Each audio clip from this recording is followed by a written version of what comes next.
Good afternoon, everyone. Welcome to the daily market update video. And today we'll be looking at a couple of things. And it's been a crazy day today, and there's lots of going on tomorrow as well. We have an FOMC meeting, which Jerome's going to be definitely be getting a lot of questions from all this banking fears that we've been getting. So let's get into it. So we are going to be breaking down SPY and TQQQ, but let's start with KRE. So KRE is the regional banks, and you can see today's drop in the market was due to KRE dropping. There's a lot of regional banks halting, and you can see we have hit a new fear low today, and we dropped 7% in this ETF, and it's a confirmed weekly bear flag. So this was the top of the drop, bottom of the drop. Let me delete this real quick. And we confirmed that bear flag when we broke the new lows for the day. And a lot of people were asking why the market dropped, even though we have seen these before multiple times where multiple banks halted and multiple banks get delisted. And the reason for that is that the more of these regional banks gets halted and delisted, the more of the momentum of the potential of something big that may happen in the financial sector gets amplified. And that's part of the reason why even XLF, the financial sector itself, dropped too. It was a pretty notable drop today. You can see, let's see how much it dropped today. Roughly 2.2%. And you can see the regional banks today. One of them was PWACW. We had a new fear low again. Actually, this one's not a fear low, but you can see how much we have dropped from top to bottom. Another 40% of one of these banks. And so there's a lot more going on today, and also well as the FOMC tomorrow. So there's just a lot of uncertainty in the markets. All right, let's get into the SPX. So I was looking at SPX earlier yesterday and Friday, saying that we broke above for SPY of the resistance, but did not break on the futures chart. So I want the bulls to be cautious, because if the futures chart doesn't break, and it may just be a fake out. And that's essentially what happened here. You can see that we didn't break above this resistance zone. Even though we got above it, we did not close above it either for this first resistance zone either. And essentially, I'm watching this megaphone as my visual guide. This would be resistance, and this would be support. And FOMC could go anyway. Bottom of the megaphone, 1.78%. We can definitely get that tomorrow. And top of the megaphone is also roughly 2% away. Definitely could get that tomorrow as well. Right now, we're right in the middle of the range. So any things Jerome said could definitely be amplified due to lots of fear in the markets.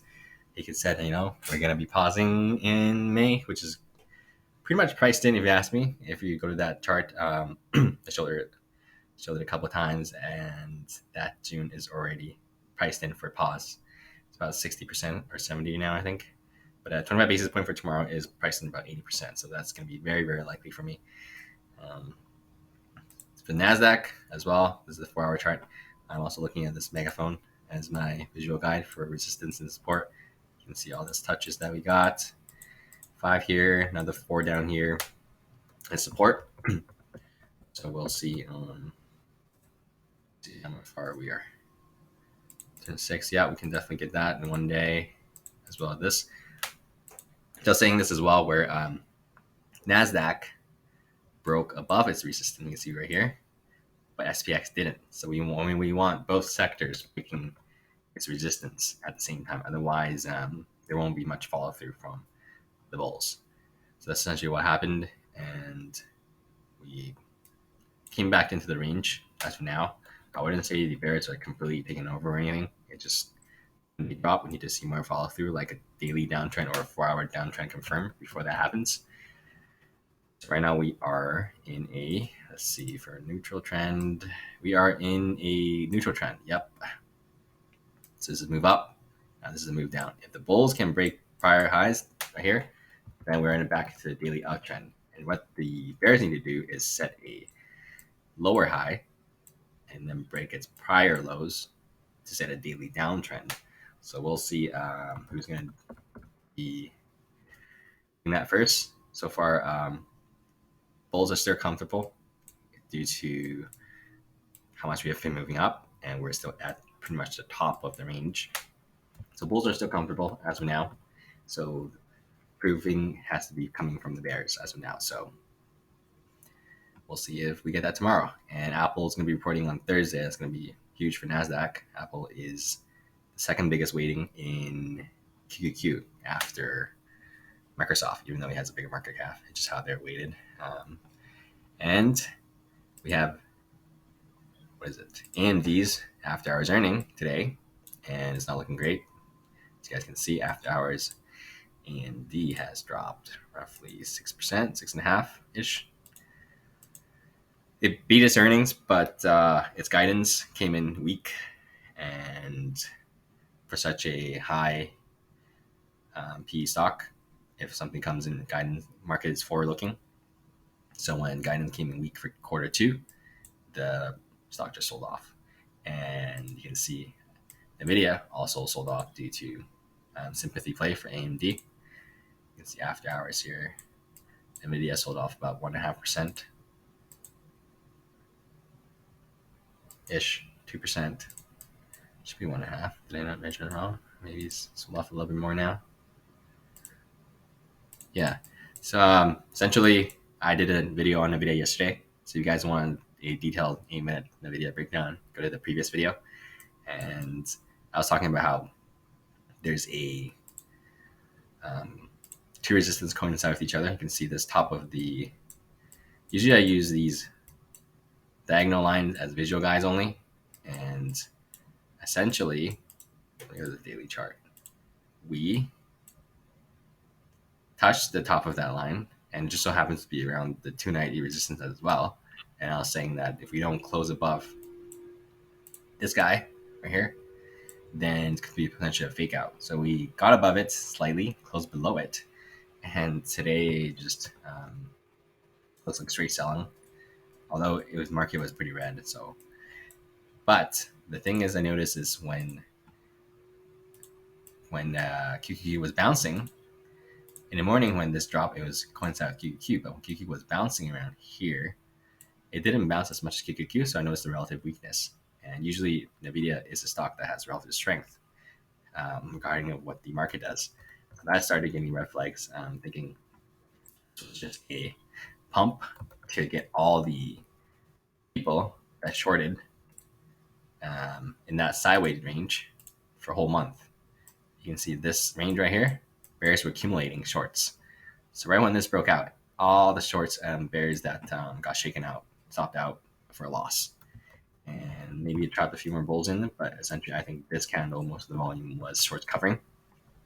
And essentially, when it started selling, there was no more bids because not a lot of people are buying anymore. So you couldn't cash a lot of bids, even though QQQ was bouncing here, relatively weaker stock. That's essentially what the psychology of what happened here. And after hours, we have broken back below this. Used to be acting as resistance around 280, 281. Now we're below it in after hours. It was supposed to act as support, which we did bounce off of it during the market. We did bounce off of that right here. See this wick? It was at 280.92. So 281 and 280 had a support there. So we bounced off of it nicely. But then now we're just back under it again. So that's a huge red flag, especially when you got over that such a strong resistance over a month. And the next day you're down, you're below it. That's going to be something I'm going to be watching tomorrow if it continues.